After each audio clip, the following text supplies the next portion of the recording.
Hello friends, welcome to my channel. तो जैसे कि मैंने लास्ट वीडियो में बताया था कि अगली वीडियो सेंटेंस के बचे हुए पार्ट सिंपल, कंपाउंड और कॉम्प्लेक्स सेंटेंस पे होने वाला है।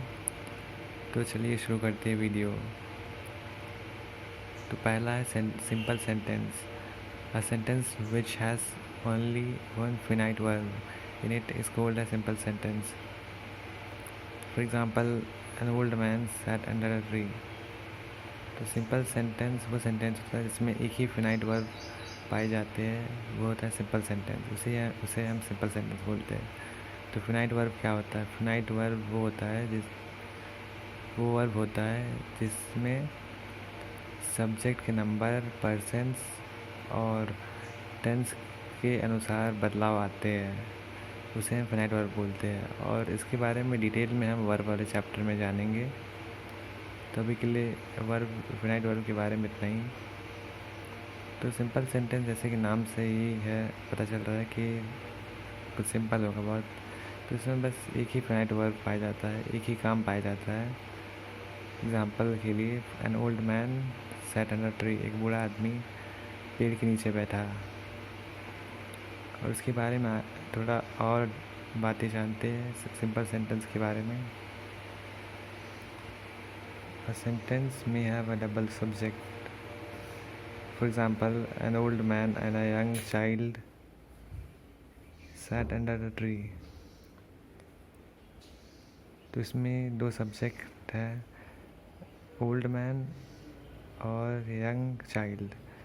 तो सिंपल सेंटेंस में दो सब्जेक्ट भी पाए जा सकते हैं, लेकिन काम एक ही होगा। और इसमें काम है सैट, मतलब बैठना। तो एक बूढ़ा आदमी और एक छोटा बच्चा पेड़ के नीचे बैठे हैं। और इट में have a double object. For example, an old man watch the boys and girls playing.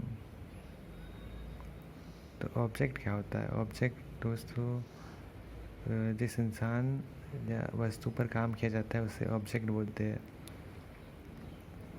Sentence वाले वीडियो में पिछले वाले वीडियो में हमने सब्जेक्ट और प्रेडिकेट के बारे में डिस्कस किया था, लेकिन ऑब्जेक्ट के बारे में नहीं।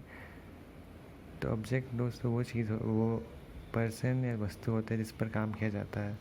और ऑब्जेक्ट, सब्जेक्ट और प्रेडिकेट, इन तीनों के बारे में अलग वीडियो में डिटेल में जानेंगे। तो अभी के लिए ऑब्जेक्ट के लिए बस इतना दिमाग में रखिए कि ऑब्जेक्ट वो इंसान या वो वस्तु होता है जिस पर काम किया जाता है।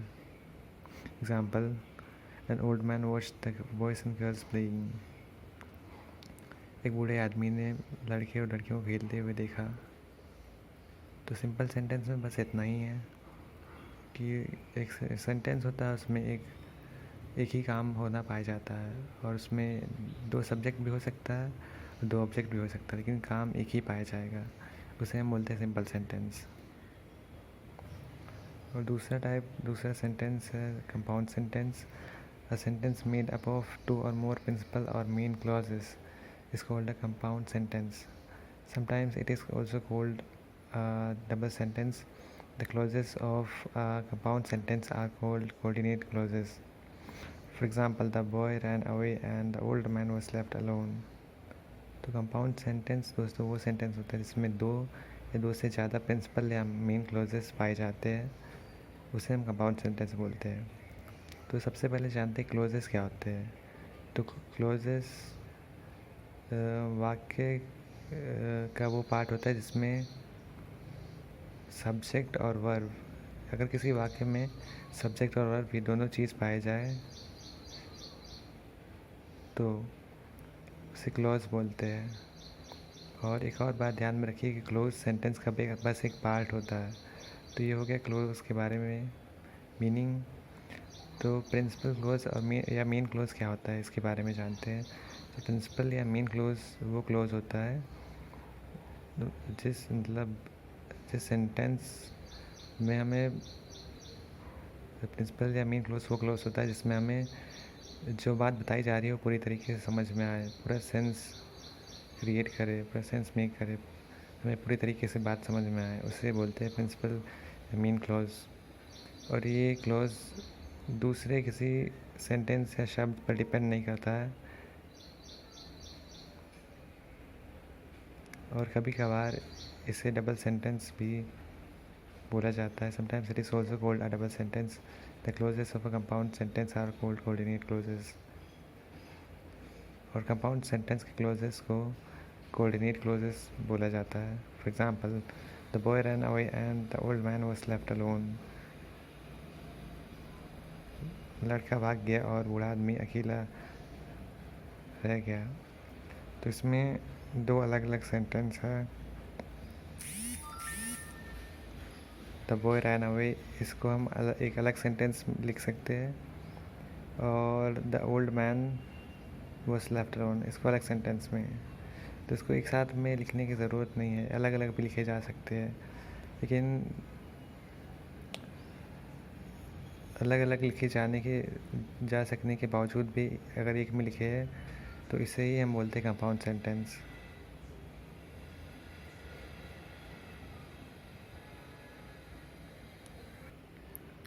तो ये जो अभी हमने सेंटेंस देखा, the boy ran away and the old man was left alone, इसमें दो क्लोजेस थे. This sentence is made up of two clauses, each containing one finite verb and linked by the conjunction and. The clauses are the boy ran away and second the old man was left alone. तो ये sentence दो closes से मिलके बना हुआ है, और वो दोनों सेंटेंस में एक फिनाइट वर्ब है और कंजक्शन से जुड़ा हुआ है एंड. तो कंजक्शन के बारे में भी मैं आपको बताता हूँ कि कंजक्शन वो वर्ड होते हैं जो दूसरे वर्ड्स, फ्रेजेस या सेंटेंस को जोड़ते हैं, उसे हम कंजक्शन बोलते हैं. और कंजक्शन के बारे में डिटेल में हम कंजक्शन वाले चैप्टर में जानेंगे. तो क्लोजेस है द बॉय रन अवे, लड़का भाग गया. ये एक इसको अलग तरीके से लिखा, मतलब एक अलग तरीके से लिखा जा सकता है अकेले. ये पूरा सेंटेंस बन गया, इसमें पूरा मतलब समझ में आ रहा है कि लड़का भाग गया. और दूसरा the old man was left alone, बूढ़ा आदमी अकेला रह गया. ये भी एक पूरा सेंटेंस बन रहा है, इसका पूरा मतलब समझ में आ रहा है, पूरा सेंस मेक कर रहा है, पूरा सेंस क्रिएट कर रहा है. तो ऐसे सेंटेंस को हम जब कंजक्शन की हेल्प से जोड़ देते हैं तो उसे कंपाउंड सेंटेंस बोलते हैं. Neither of these clauses depends on the other. A sentence of this kind is called a compound sentence. तो ये दोनों क्लॉज एक दूसरे पर डिपेंड नहीं डिपेंड करते हैं. ये अकेले अकेले भी लिखे जा सकते हैं. इस तरह के सेंटेंस को कंपाउंड सेंटेंस बोलते हैं.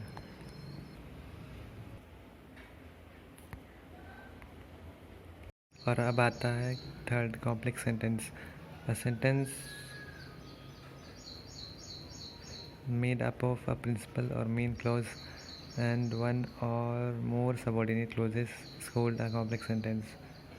For example, Priyanka ordered lunch for me because I was feeling hungry.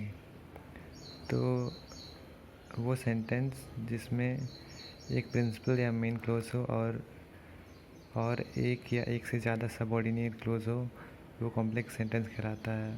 तो मेन क्लोज तो मैंने अभी आपको बताया था कि वो क्लोज होते हैं जिसका पूरा मतलब हमें समझ में आए और वो दूसरे पे डिपेंड ना करे, उसको हम ऐसे ही लिख सकते हैं और वो एक सेंटेंस बन जाएगा. तो अब जानते हैं कि सबऑर्डिनेट क्लोज हो क्या होते हैं. तो सबऑर्डिनेट क्लोज वो क्लोज होते हैं जिसका मतलब तो निकलता है लेकिन पूरी तरीके से नहीं, जिसका मतलब हमें समझ में आए लेकिन पूरी तरीके से नहीं, तो वो उसे बोलते हैं सबऑर्डिनेट क्लोज. तो वो सेंटेंस जो कि एक प्रिंसिपल या मेन क्लोज से बना हो और एक या एक से ज़्यादा सबऑर्डिनेट क्लोजेस से बना हो, उसे कॉम्प्लेक्स सेंटेंस कहते हैं. For example, Priyanka order lunch for me because I was feeling hungry. तो इसमें मेन क्लोज है Priyanka order lunch for me. इसको एक अलग तरीके से लिखा जा सकता था और ये सेंटेंस बन जाता और उसका पूरा मतलब भी समझ में आता कि प्रियंका ने मेरे लिए लंच ऑर्डर किया. लेकिन इसमें because I was feeling hungry, इसको अगर अलग सेंटेंस में लिखे अलग तरीके से तो ये सेंटेंस नहीं होगा, क्योंकि इसका आधा मतलब भी समझ में आ रहा है. क्योंकि मुझे भूख लग रही थी. तो इससे हमें आधा मतलब ही समझ में आया। तो ये because I was feeling hungry, ये जो पार्ट है ये पहले वाले पे डिपेंडेंट है। तो ऐसे सेंटेंस को हम बोलते हैं कॉम्प्लेक्स सेंटेंस। आप इसको इस तरीके से भी समझ सकते हैं, कॉम्प्लेक्स सेंटेंस में एक सेंटेंस होता है और वो एक से ज़्यादा फ्रेज से जुड़ा होता है, तो इसे बोलते हैं हम कॉम्प्लेक्स सेंटेंस। तो फ्रेंड्स आज की वीडियो में इतना ही। हमने सेंटेंस के बचे हुए लास्ट पार्ट को भी कवर कर लिया है, और अगली वीडियो में इससे रिलेटेड हम एक टेस्ट लेंगे जिससे कि आपको समझ में आएगा कि आपको कितना समझ में आया है। Thank you.